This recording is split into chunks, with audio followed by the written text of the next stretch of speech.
Entonces, amados, vamos a continuar hablando, a ver cómo el Espíritu Santo nos ministra de el pecado y su origen. Pecado quiere decir en hebreo hamartía, que es cerrar el blanco. Una inmoralidad es pecado y no cumplir un plan, un propósito, también es pecado. Cuando yo ando en mis propios caminos, la voluntad mía, eso es pecado. Que Dios nos ayude siempre a andar en la voluntad perfecta de Dios. También decíamos que aparte de amantía, concupiscencia quiere decir epitumía. Yo me lo aprendí de memoria ya. Yo siempre cada miércoles que voy a predicar esto lo leo de nuevo, que quiere decir que somos tentados. Santiago capítulo 1, creo que versículo 13, de acuerdo a la epitumía, concupiscencia, que es un deseo. Estos, a través de los ojos, los sentidos, somos seducidos como un cebo, atraído, y ahí viene el pecado, y el pecado da luz, la muerte. O sea que es un embarazo. Salmos 7:14 dice que el impío concibió. Concebir esa, se recuerdan, hará. Yo me aprendo eso de memoria. Y hará, embarazo, concebir. Y otro significado que a mí me gustó, yachán, que es estar ardiente, caliente. Cuando uno está concibiendo de una manera voluptuosa, una pasión desordenada, sensual, está ardiendo, caliente. Entonces se concibe en la mente, en el corazón, en el alma, se queda embarazado, ahí todavía no ha salido el bebé, que es el pecado. Y después vienen los dolores de parto y da luz el pecado. Puede durar 9 meses, que es el proceso de un embarazo normal, biológico, pero puede durar una hora, un año, un día, pero ese es el pecado. Entonces eso concebir es ara, que me gustó también esa definición, embarazo. Y yachan, que quiere decir estar ardiente, caliente, etcétera, etcétera. Entonces decíamos también en 1 de Juan 3, creo que pecado es errar el blanco. Perdón, pecado es toda infracción a la ley. ¿Qué es pecado? Infringir la ley. Eso es pecado. Romanos 14 también, otra definición de pecado. Todo lo que no es de fe es pecado. Hay que cuidarse con ese texto porque fácilmente uno lo coge como una defensa. Digo, no, pero cometo un adulterio. No, pero yo lo estoy haciendo con fe. Ya eso es manipular la palabra. No, pero que me dio un trago y eso, como que no me siento culpable. No, eso está fuera de contexto. Ahora hay cosas que me son lícitas y si yo me siento mal, ya para mí es pecado. Porque no, me siento culpable. Eso es no de fe. Cuando yo me siento, estoy haciendo algo. Hay cosas que yo he hecho en mi vida que si nos ponemos a nivel ético no son ni pecados. Pero para mí lo son porque me siento culpable. Eso es no, todo lo que no es de fe, Romanos 14, es pecado. Recuerdan que una vez yo dije, cuando la primera vez que fui a Puerto Rico, que fui a la cantina en el hotel que estaba hospedado, como esa noche, como ya usted sabe la historia, como 5 veces. Si ahí yo me doy el trago, beber no es, darse un trago no es pecado, la Biblia no lo dice, ni lo condena. Claro, ni lo mire porque uno no sabe si se está metiendo en un mundo desconocido. Pero ahí me estaba sintiendo culpable porque fui al ministerio, me iban a presentar, iba a empezar a darme un trago y yo lo dejé en la cantina. Si yo me lo bebo ahí, eso es pecado porque me siento culpable. Pero si no hubiese ido a la cantina y me doy el vinito, no pasa nada tampoco. El Señor no me va a condenar, no pasa nada. Pero para mí, como yo tenía esa lucha, entonces el Espíritu Santo me dijo, no empiece así. Tú vienes a una iglesia, te van a presentar y va a empezar a beber, chico. Entonces y eso es Romanos 14. Todo lo que no es de fe es pecado. Algo que es pecado que vamos a hablar un poquito esta noche, toda injusticia es pecado. El Señor me puso un pensamiento en esta tarde que hay las injusticias, hermanos, hay cosas que nosotros hacemos que están bajo nuestro control o bajo nuestro control. Pero lo que yo dije ahorita, eso se te va de las manos ya, porque ya tú dependes del otro. Cuando uno comete una injusticia, la injusticia que yo cometí, que le dije ahorita, porque no vengo aquí a pretenderme un santo, era un muchacho, estaba en el mundo, tenía muchas mala costumbre con mi primo. Eso es injusticia, pero eso no se me salió de mis manos. Es el problema de las injusticias. Cuando la cometen contra ti, eso está bajo control tuyo, porque fue a ti que te hicieron daño. Pero ahí no, ahí yo estoy en las manos de aquella persona que le hice el daño. Si él no quiere, no me perdona, hermano. No es obligado a perdonar. Y ahí yo tengo, entonces hay otra cosa, estoy en las manos de él, es el problema de las injusticias. Pero también la conciencia me va a pasar revista. Cada vez esas injusticias que yo cometí cuando estaba en el mundo, cuando era niño, la conciencia me atormenta. No un abismo, porque Dios me ha restaurado, pero no te puedo hablar mentira. Cuando me llegan, me siento mal. Ay, Señor. Y me llegó el pensamiento, aquello que yo cometí, eso fue tremenda injusticia a esa persona. Entonces uno queda atrapado. Entonces es irreversible ya. Hay restauración, Dios levanta, Dios se olvida de nuestros pecados, pero la conciencia te la llega cuando uno abusa, hermanos, un abuso que usted haya hecho o yo, o quedamos atrapados ahí. Por eso hay que cuidarse mucho de las injusticias. Es bueno tener un buen sentido de justicia. Entonces eso te puede llegar en cierto momento, uno le llega. Digo, pero ¿qué me pasaba a mí? Yo estaba inhumano, insensible. No tenía corazón porque yo le hice eso a ese muchacho. Eso fue un daño que le hice. Sí, uno si lo ve de nuevo, hay personas que nosotros le hemos hecho mucho daño y no le hemos visto, no le hemos visto jamás, porque vinimos para acá. Pero un ejemplo, aquí Dios me guardó, porque aquí yo conocí al Señor, pero en el país mío, yo vine para acá y cuando he ido no he visto mis amistades de antes, pero vieron personas que yo le hice daño. ¿Y por qué yo le hice eso? Si un día lo veo, tendría que humillarme y pedirle perdón. O sea que esas son velas que uno le debe a santos.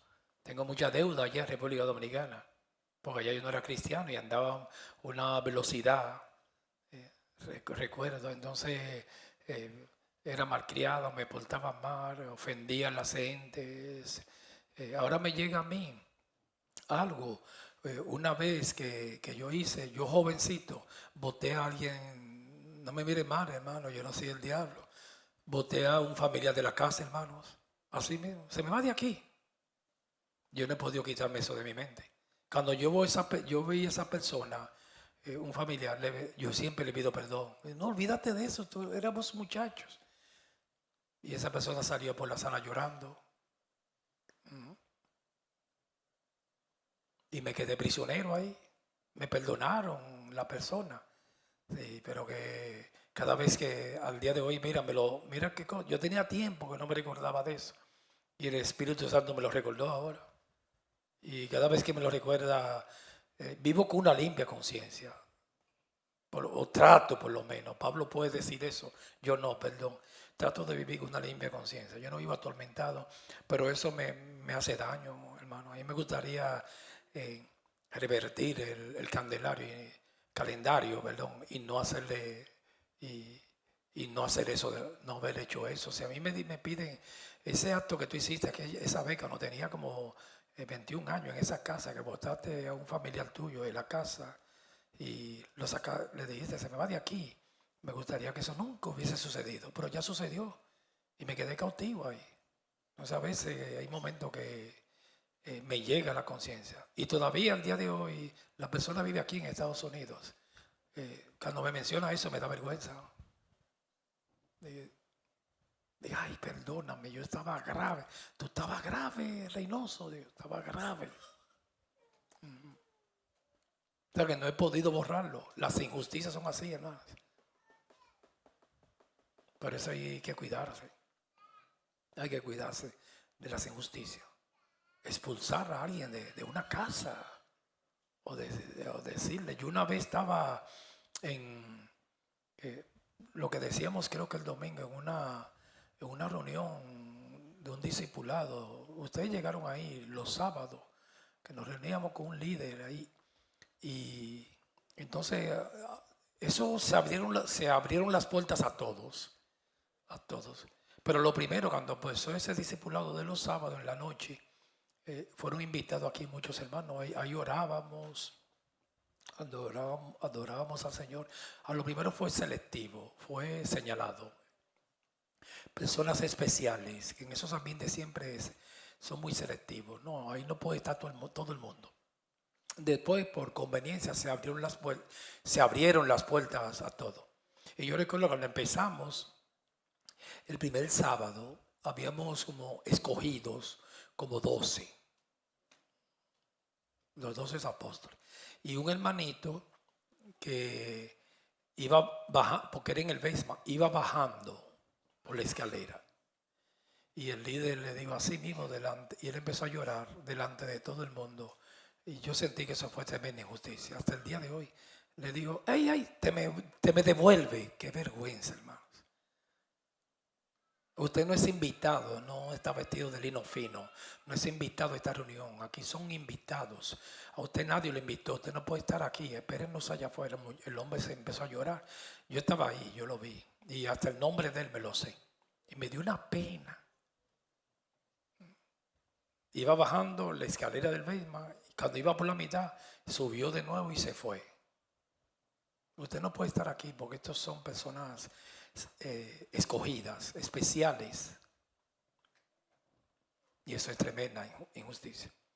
Una vez yo estaba en una reunión hablando de injusticia, de líderes, y una hermana con mucho sacrificio hizo un caldo, un sancocho de las 7 carnes, ese sancocho, un olor que había ese sábado. El estómago mío estaba desesperado por comerme ese sancochito, hermano.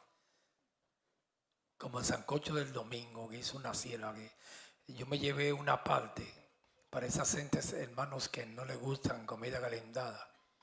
Ay, hermano, al otro día es que eso estaba bueno. Gracias a Dios que tocó a Mauri y me llevó una parte el domingo.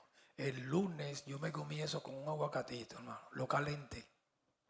Y le hice un poquito más de plátano para rendirlo. Y me comí ese sancocho y yo estaba en el Santísimo, era. Digo, mira, para que tú veas, uno no puede estar prejuiciado con la comida calentada. Porque el sancocho, cuando hay una técnica, hermano, cómaselo un día que al otro día está más bueno. Porque se pone más, coge más sabor.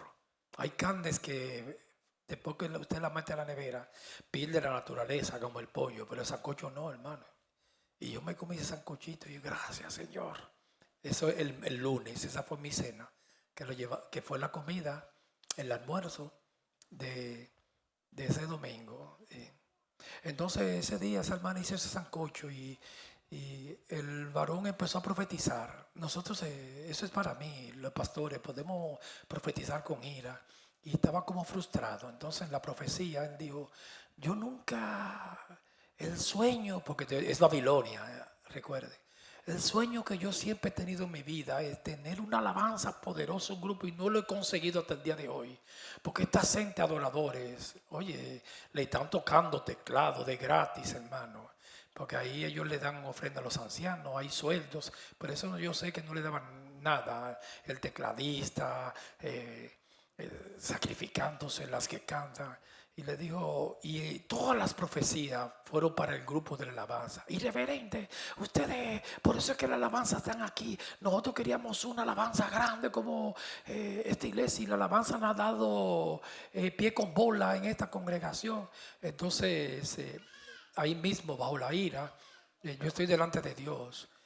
Digo, ese sancocho, nadie puede comer de ese sancocho aquí. Eso es tremenda injusticia. Y después se incomodó más y dijo, otra cosa, no se lleven el sancocho para la casa. Estoy delante de Dios, hermano. Bótenlo al zafacón. En la iglesia yo vi eso. Puede ser, como eso es tan fatal y diabólico, que usted no me crea, hermano. Pero yo te lo pongo fácil a ti. Que venga un rayo y me quite ahora mismo. No lo haga, Señor. No, para que me crea, hermano. Porque yo estaba ahí. Y lo botaron al zafacón. Una olla así, pero un sancocho, un olor, lo botaron todo.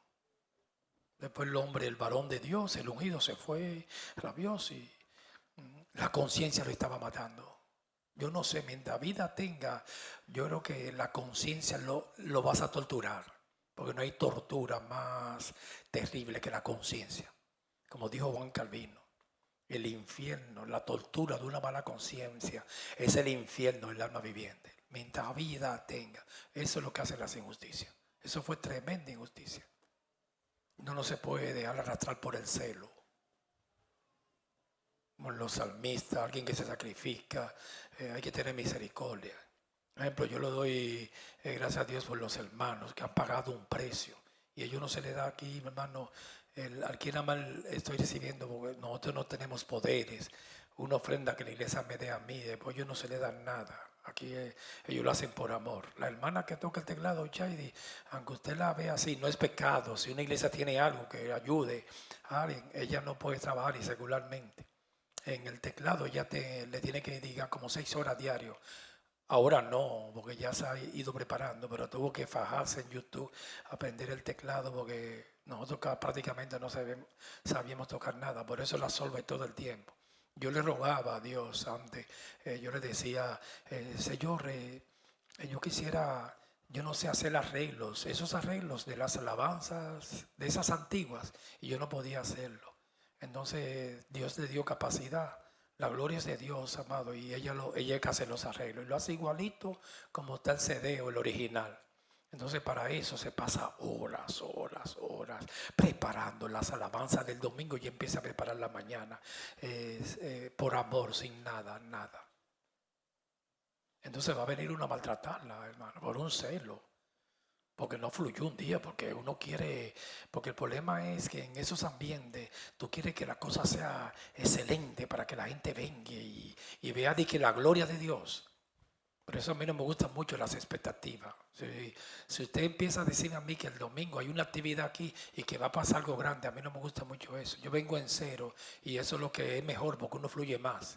Yo vengo en cero, que si todo el mundo está durmiendo ahí, yo sigo adorando y tranquilito, hermano. Si no pasa nada, que no pase nada.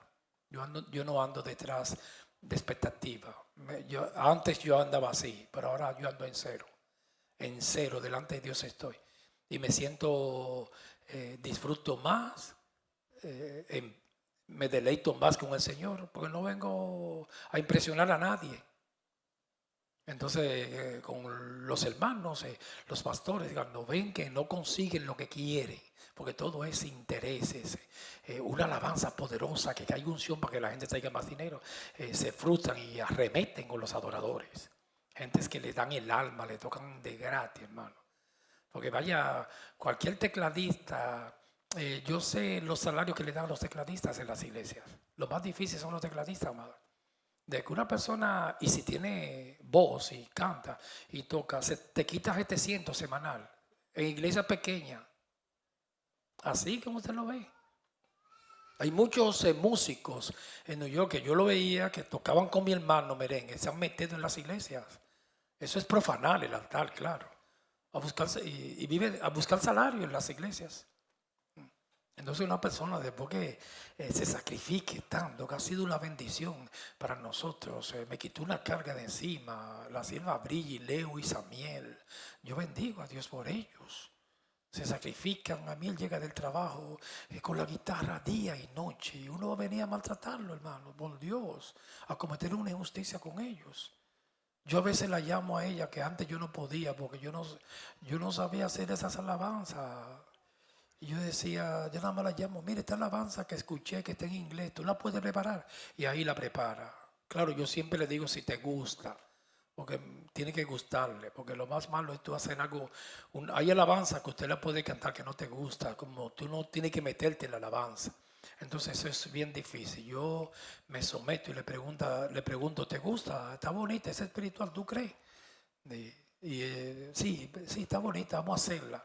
Y pasa la semana y después para preparar esa alabanza, con la batería, el siervo Luis también, Joan, esas alabanzas tienen que pasarse semanas, hermano, con todos los cortes.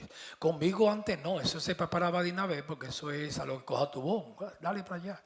Pero ahora es con los cortes, tienen que pagar un precio. También le doy gracias a Dios por Brigitte, que está tocando muy bonito y hermoso. Y gracias, Señor, porque ya yo me he dado cuenta que yo no puedo tocar, yo no he tratado. Entonces yo decía, si Chadi se enfermó un día, eh, eh, ella no, todavía no estaba tocando y ella está tocando. Qué hermoso. Pero yo le pido a Dios otra joven, porque yo no sé, aquí Dios ha puesto a las mujeres a tocar el teclado. A Abigail un día, que el Señor me ponga esa niña un día, y otra más a tocar el teclado. Yo digo el teclado porque un día, si hay que ser sincero, si falta la guitarra abajo, se puede adorar. Si falta la guitarra eléctrica, se puede adorar. Si falta la batería, si falta el teclado, también se puede adorar, a capela. Pero se puede adorar con el teclado solo, una emergencia. Por eso me gustaría otro tecladista aquí. Y voy a venir yo entonces a maltratarlo. Mira que yo quiero una alabanza que me llame la atención, porque ese espíritu es muy fuerte, el de Babilonia. Cuando yo decía ahorita en la oración, decía que en la iglesia que yo estaba en Puerto Rico, el adorador de la iglesia que es nuestra, el otro tenía una unción, hermano, que a mí hace tiempo que no me llega el nombre, porque yo lo quería mucho ese joven, y éramos muy amigos. Pero el que estaba en la iglesia nuestra era muy lindo también, pero como él fue el que lo enseñó, el de la unción era el de la otra iglesia. Y ellos me dijeron a mí, vamos a traer a aquel entre veces para llamar gentes. ¿Qué es esto? Babilonia, ¿no? Entonces, cuando uno va aprendiendo a servir al Señor sin interés, que no es enemigo de la cruz de Cristo, cuyo Dios es el vientre, uno trata de hacerlo mejor, pero viene tranquilo ahí. Si fluyó, amén. Si no fluyó, sin introducir fuego extraño. Entonces, para mí, eso fue tremenda injusticia cuando esos adoradores lo maltrataron. A la iglesia no es para maltratarla, hermanos. Y nosotros, los predicadores, podemos tener esa tendencia a maltratar las gentes. Que el Señor nos guarde y nos cuide de una injusticia. Entonces, primera de Juan 5:16. Yo le hablé todo ese comentario para que busquen el texto. No se lo había dado. Primera de Juan 5:16. Vamos a buscarlo rapidito. Oye, se me fue el tiempo ya. Primera de Juan 5:16. Y siempre, hermanos, apreciemos los hermanos que están aquí en el altar, que pagan un precio. Démosle gracias a Dios. Ese sonido edifica cuando se toca bien, edifica más que cuando se toca distorsionado. A Lewis por el sonido que están ahí, los jóvenes que están aprendiendo. Apreciemos, seamos siervos y siervas agradecidos, muy agradecidos, muy agradecidos, muy agradecidos con el Señor. Primera de Juan 5:16. Si alguno viere a su hermano, ese texto, amados, ha sido muy discutido por los teólogos, pero yo creo que no es tan delicado el texto, ¿verdad? Mire, si alguno viere a su hermano cometiendo pecado que no sea de muerte, eso es sencillo para mí. Pedirá y Dios le dará vida. Entonces aquí dice que la discusión es los pecados de muerte. Esto es para los que cometen pecado que no sea de muerte. Hay pecado de muerte por el cual yo no digo que se pida. Todo, y aquí está de lo que estamos hablando. Entonces mire la definición. Toda injusticia es pecado. Toda injusticia. El contexto ahí está hablando de pecados, que hay pecados que no son de muerte y pecados de muerte. Entonces dice que toda injusticia es pecado. Pero hay pecado no de muerte. Entonces Juan se refiere, para mí, hay un comentarista ahí que él dijo que eso es muerte espiritual. Pero para mí el pecado de muerte, hermano, usted puede estar seguro, interpretando ese texto, eso es el ateo. Dice que ni ore por esas gentes. Ahí yo vi hace poco el Papa, muy lindo él, que Dios lo bendiga allá en el Vaticano. Los católicos aquí lo bendecimos. ¿Sí? ¿Cuál es el nombre que se puso? León. León XIV, ¿sí? Sí. Entonces él fue a una universidad hace poco. Ahora eso sí, hermanos, me llamó la atención algo de ese papa. Se puso a discutir con un teólogo. Yo lo respeto, yo no lo haría. Porque ya uno tiene la revelación de la palabra. Perdón, a discutir con un ateo en esa universidad. Y ese hombre tiene mucha sabiduría. Se lo metió en un bolsillo. Porque él tiene, yo no sé, pero yo vi ese diálogo, el ateo de esa universidad, que es uno de los, un físico, hermanos, empezó con unos argumentos. Ustedes con eso de la religión arcaico, una bendita fe, y tienen a la gente sumido en la miseria de que un Dios que te castigue acechándote. El ateo empezó, y todos los estudiantes, ahí está en YouTube. Y el Papa tranquilito así, porque no se dejaba provocar. Y yo dije, wow, qué lío, este hombre lo va a destrozar, este físico ateo. Cuando el Papa empezó a hablar suave, bajito, hermano, le dio unos argumentos que el hombre se desesperó. Y, wow, eso es raro, un ateo, destruirle los argumentos, pulverizarlo, socavarlo, hermano, es raro. Y lo socavó. Entonces todo era con dulzura y amor. Es que no tiene sentido la vida sin Dios. Le estaba hablando bajo ese tópico. Vivir sin Dios no vale lo que te da deseo de vivir. No es tanto la física, lo material. Es cuando tú te levantas en la mañana y el niño te dice, I love you, papi. Y eso no es física ni materia, eso es amor. Y ahí la vida tiene sentido.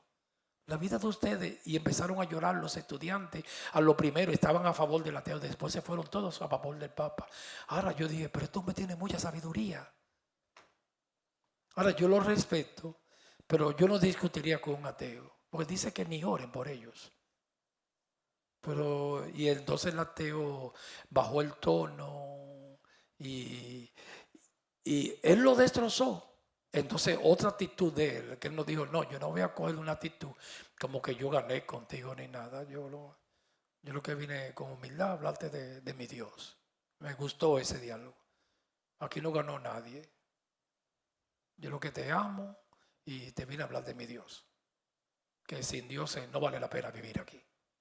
El Papa, ¿no? ¿Cuánta sabiduría tiene este Papa? Porque le estaba hablando del corazón, era. No hay algo más poderoso cuando usted le habla a alguien del corazón. Claro, yo no me ponía a discutir con un ateo, pero el hombre tiene mucho conocimiento teológico y muy preparado y mucha sabiduría, que tiene sabiduría y no se dejó provocar. Siempre con dulzura, amor. Ese ateo le estaba diciendo de todo, hermano, a una autoridad religiosa y él con la cabeza calladito ahí, esperando que él termine. Digo, ok, ya terminaste. ¿Puedo decirte algo? Digo, wow. Que el Papa de Roma, todos esos feligreses que lo siguen, pero que con humildad siempre. Qué hermosa la humildad. Y lo puso casi a llorar el ateo. Y bajó la cabeza cuando terminó. Le digo, no, yo te respeto. Yo voy a analizar lo que tú me dijiste. Por poco, como Pablo, el rey Agripa, fue así. Porque Agripa le dijo a Pablo, por poco me persuade a ser cristiano. No hay algo, hermano, cuando argumentar con amor. Digo, ay, yo quiero aprender eso. Con amor. El teólogo hoy en día es airado que argumenta. No, porque. Pero ven acá, mi hijo. No, porque. Pero ven acá, espérate. Sí, con amor. Pues el Papa ahí lo destrozó ese ateo. Y no son cosas mías, eso está ahí. Y, wow, no lo destrozó. Y es raro, hermano, discutir con un físico de esos catedráticos de universidades. Tiene que ser valiente. Yo no discutiría. Entonces esos pecados, ahí seguro que está hablando del ateísmo, Juan, ¿verdad? Ese es un pecado de muerte, el ateo. Es rechazar a Cristo. Entonces, como ya vimos, buscamos esa definición en Juan, que toda injusticia es pecado. Vamos a clasificarlo en dos justicias. La de ir al cielo, que eso fue lo que se perdió. de la ley, perfección. La de ir al cielo tiene que ser mayor que la de los escribas y los fariseos. El que no conocía pecado, no conoció pecado por nosotros, se hizo pecado para que nosotros fuésemos hechos justicia de Dios en él. Esa es una cosa, la de ir al cielo, que eso es perfección. Nosotros vamos al cielo no por nuestra justicia, por la justicia de Cristo. Si vuestra justicia no fuere mayor que la de los escribas y de los fariseos, que era por la ley, no puede entrar al reino de los cielos. Pero no vamos a hablar de esa justicia, vamos a hablar de la justicia de aquí, humana. Cualquier injusticia, un daño que uno le haga a una persona. No hay países más saludables cuando se establece justicia. Del país mío, República Dominicana, allá yo recuerdo, los jueces se venden. Un país sin justicia se hunde. Porque el poder ejecutivo, el legislativo, legislar las leyes, pero el judicial, esas leyes que se legislan en el legislativo se tienen que ejecutar. Eso es trascendental, hacerla cumplir el poder judicial. Ahí están los jueces, los fiscales.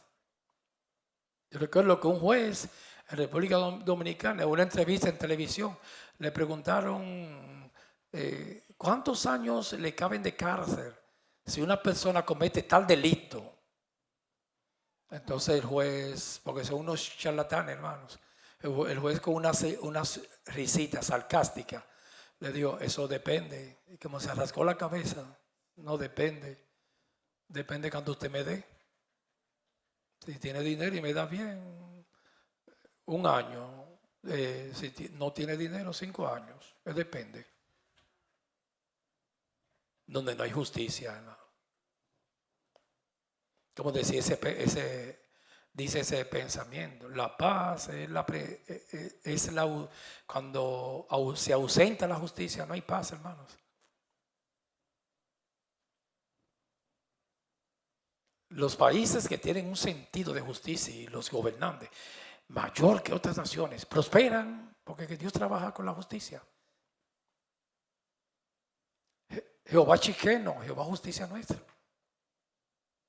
Hay una gran bendición cuando se ejerce la autoridad y la justicia y las naciones sin justicia se convierten en una cueva de ladrones y de vandalismo como está pasando en Haití. Entonces, como dice el Antiguo Testamento, un texto que yo no le encontré, cuando no hay justicia, la gente las toman en las manos, se corre ese peligro. Otra cosa, cuando la justicia llega tarde, como dice ese pensamiento, ya no es justicia. Tiene que haber una buena justicia.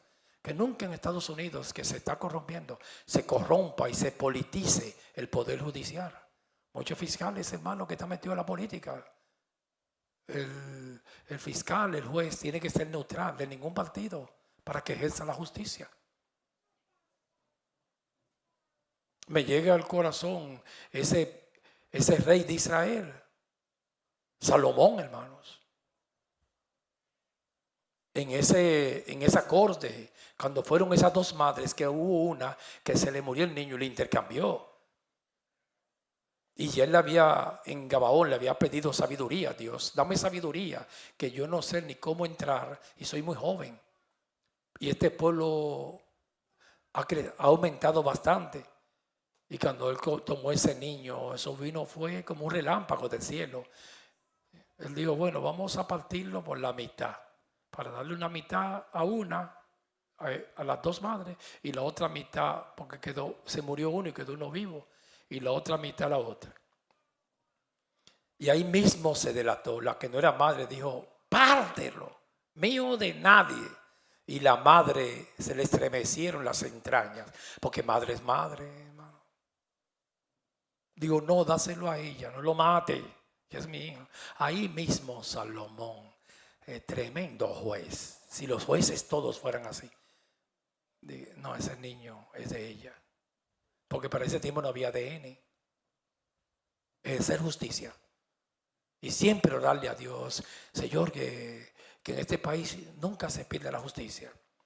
Eso está, cuando carece de justicia un país, se hunde. Haití, mire, Venezuela, Cuba, El mismo presidente de 60 años. No hay justicia, no hay poder judicial. Han secuestrado todos los poderes. No hay prensa, el ejecutivo, legislativo, ellos mismos son los que legislan. Y el judicial, los jueces son ellos mismos. Y el cuarto poder, que le llaman, el cuarto poder yo le llamo el electoral. Como decía, creo que Stanley en Rusia, no importa cuánto voten, lo importante es quién cuenta el voto, quién cuenta los votos. No importan los que voten, que cuentan, ellos son que cuentan, hermanos. En Venezuela son ellos que cuentan. El Consejo Electoral de Venezuela es el cuarto poder. El quinto, la prensa, también es de ellos, porque cualquier prensa que no hay libertad de expresión ni de difusión de pensamiento, cualquier prensa que piensa diferente la cierran. Allá han cerrado todos los canales de televisión de la oposición. No hay justicia. ¿Cómo está el país? Sumido en la miseria. La presencia de la justicia da paz y prosperidad. Eso es hermoso, amados. Cuando la gente confía en su justicia. Y los que en las iglesias también, la iglesia debe de ser restaurada en esa área. Tenemos que ser justicia cristiano, más que cualquiera. Tener un buen sentido de justicia. Guardarnos de las injusticias. Deuteronomio 6:25. Deuteronomio capítulo 6, versículo 25. Aleluya. ¿Quién vive, hermano? Cristo, a su nombre. Alábale, Él vive. Él vive.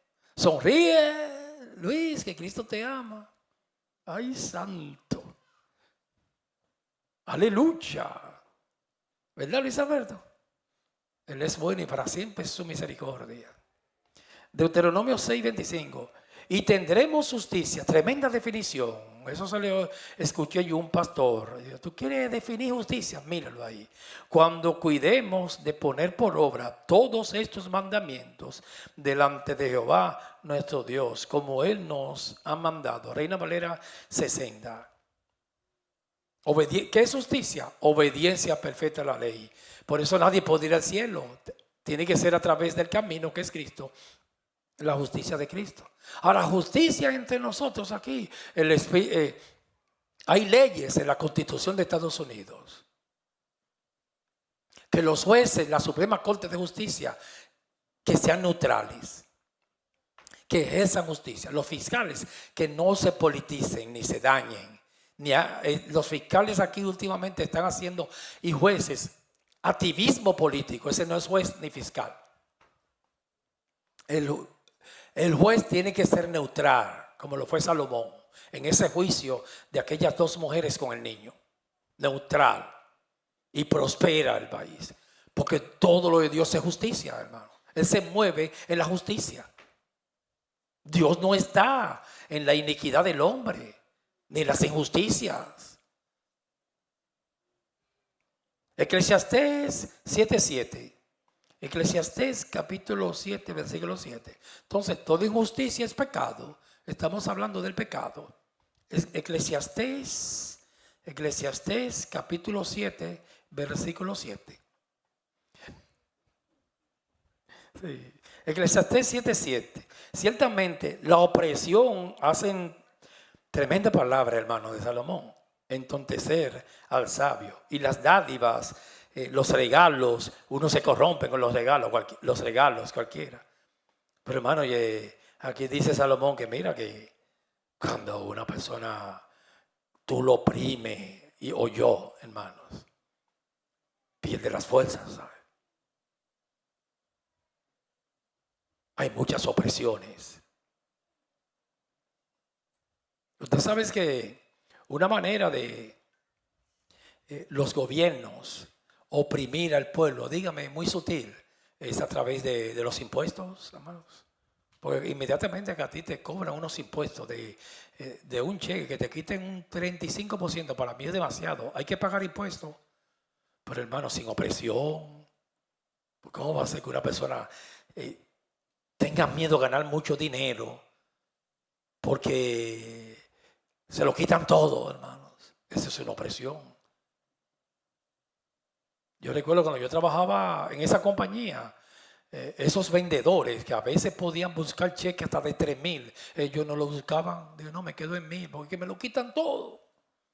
Te entontece, te marea la opresión, te quita las fuerzas. Entonces, cuando un Estado, a través de los impuestos, hermanos, cuando viene a ver, uno está trabajando para ellos. Por eso me gustan bajos impuestos, que bajen.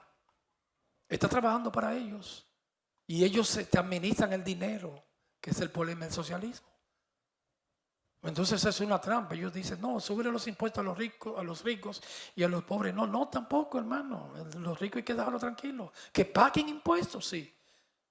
Pero equitativamente a todo el mundo. Pero que sea un impuesto que no sea con opresión. Justo, con justicia. No me diga usted a mí que ese sector pasando, hermano, eso es un abuso. Eso deben de bajarlo. Pasando el George Washington. ¿En cuánto es que está, Manuel? 16. ¿En cuánto? 25. 18, hermano. $18. ¿En qué tiempo usted pasa el George Washington? 1 minuto, hermanos. Y cuando por ahí pasan como más de 5,000 carros al día, hermano, quítale $3. Y antes yo pasaba por ahí con carpool y quitaron eso ya. Porque en carpool el mínimo eran 3 personas. Entonces yo metía a los niños míos y pasaba con 3. A veces había personas que tenían un maniquí y lo ponían ahí sentado. Somos 3. Pero era $1 que usted pagaba un carpool. Por eso es una explotación, entontece a cualquiera, te quita el deseo de vivir, las fuerzas. Por eso que yo estoy hablando de justicia y de la injusticia, pero no de justicia social, hermanos. Usted no puede coger a la gente, hay que usar, galardonarlo, una persona que se sacrifique, que trabaje, que se prepare. La meritocracia hay que galardonarlo y no se le puede quitar lo de él para dárselo a un vago. Eso es lo que predica la justicia social. Todo el mundo igual, no, hermanos. Hay personas que Dios, ese no es el orden de Dios. Hay personas que prosperan más que otros y son más trabajadoras. Los méritos hay que premiarlo y gratificarlo. El sacrificio, el sudor. Pero hermanos, yo recuerdo cuando yo trabajaba en esa compañía tenía miedo de ganar mucho dinero. Que eso no debe ser así. Porque es mi sudor. ¿Cómo que el gobierno me va a administrar lo que yo gano? Está bien, yo debo de pagar un impuesto, pero que sea justo. Un 10%, 7%, pero hermanos. Entonces yo recuerdo que como eran vendedores de cerveza, esa gente decía, Reynoso, mira, yo me puedo meter en esta semana hasta $4,000, pero ¿cómo? Me lo quitan todo. Y es verdad. Tú no puedes ganar mucho aquí, te lo quitan todo. Pero eso a mí me gusta que bajen los impuestos. Como un infeliz, hermanos, de esa gente que trabaja en el restaurante. Estamos hablando de opresión. Los estados oprimen. Por eso estoy en contra de la expropiación, quitarte tu casita para dársela al gobierno. Eso es tuyo. Lo que te da el deseo de levantarte temprano es que tú tienes algo tuyo. That is mi propiedad.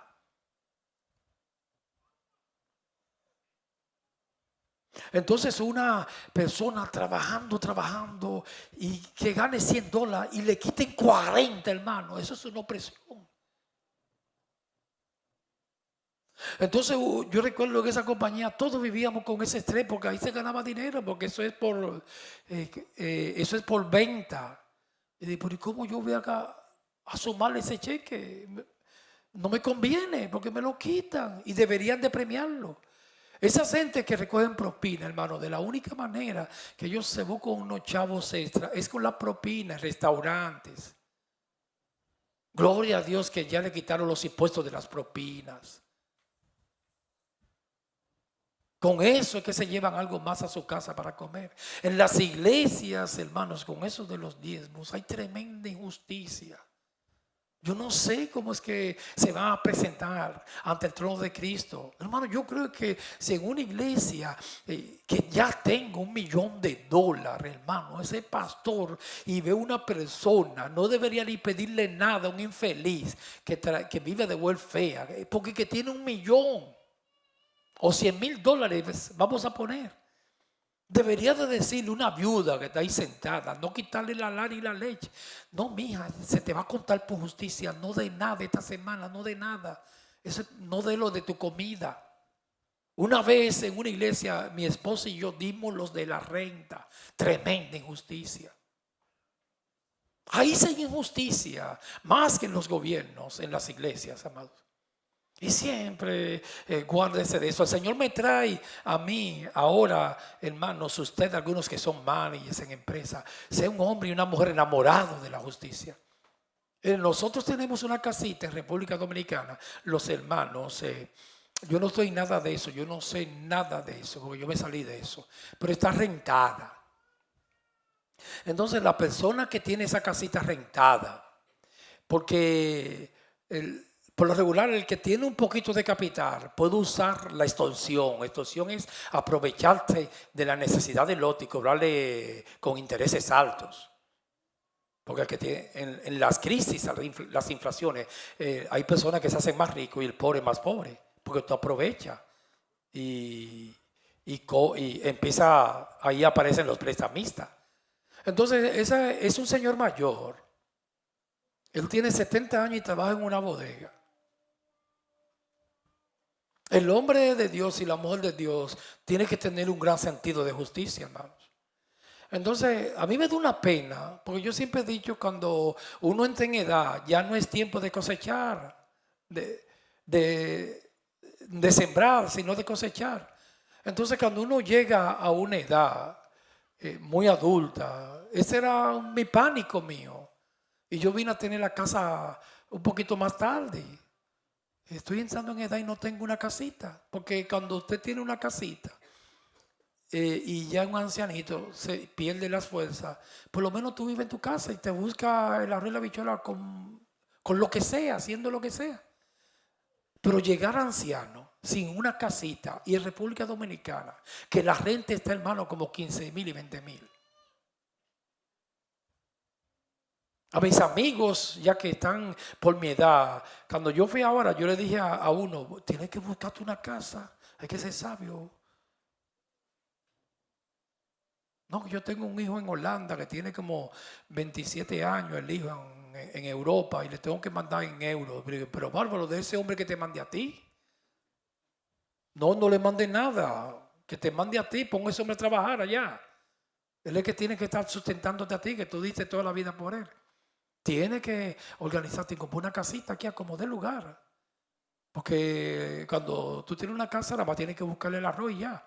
No tienes que estar pagando esa renta. Entonces ese señor tiene como 70 años. Él trabaja en una bodega. Ese apartamento nuestro, de los 5 hermanos, está en un edificio como de 5 pisos. Y él viene cansado. Uno de mis hermanos, no le voy a decir quién, quería subirle la renta, hermanos. Y ahí yo me paré. Y no, me da pena, hermanos. Es el problema que ha pasado con la sociedad. Hermanos, somos crueles. No, que la renta está bien cara en Dominicana y él se quedó con una renta frisada de hace 20 años. Déjale eso a sí mismo. Como $4,000 yo creo que él paga y está como en 15. No, déjaselo así. Yo me opuse porque es que me da pena, hermano. Diga, a ti no te da pena, a mí me da pena. Mire lo que está pasando en estos días. Hoy anunciaban que podía venir un tsunami para Oklahoma, Chile, Perú, Rusia. Es que la gente está muy indiferente, indolente. Y ahí no hay guerra ni nada, hermano. Cuando vienen esos tsunamis, pedirle a Dios misericordia, que detenga el juicio. Pero el terremoto que pasó en Rusia fue de escala de Richter en 8.8. Hacía como 60 años que no pasaba. Y han pasado más de 100 sacudones de 7 puntos y algo. Lo están estremeciendo, hermano. Es que Putin, que él cree que es un dios, ese hombre tiene el demonio encima y no quiere parar esa guerra, pues la va a parar, usted verá. Porque el juez del cielo, él está mirando todo. Injusticia.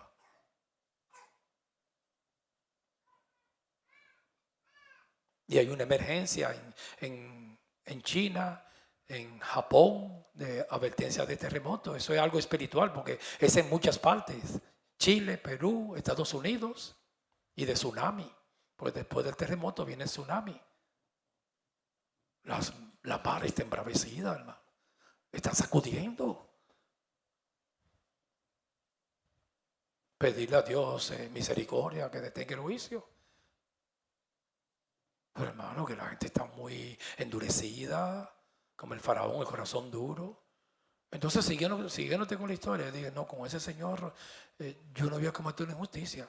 Y si la casa, hermano, porque es de 5 hermanos, pero yo me puse en el medio y dije, no, no se le va a subir renta. Yo no voy a abusar de ese ancianito. Yo no lo he conocido a él todavía. Pero si un día lo veo, digo, usted es tranquilo, que usted nadie va a vivir siempre ahí.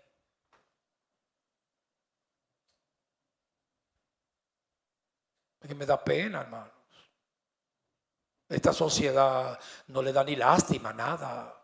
Ha perdido la sensibilidad, una conciencia cauterizada, la maldad. Y así también nos está pasando a nosotros los cristianos. No tenemos misericordia. Bienaventurados es el monte del monte, Mateo 5, los misericordiosos, porque ellos alcanzarán misericordia. Hay que tener misericordia, hermanos. Hay que ser sensible al dolor humano. Por eso los ancianos de la iglesia, más que cualquier cosa, esa es una función. Tenemos, incluyéndome yo, estar atento a los hermanos. Aquí no somos muchos por estar atentos. Cuando alguien esté desesperado, darle un vaso de agua. No se quedará sin recompensa y no se hace por eso. Justicia.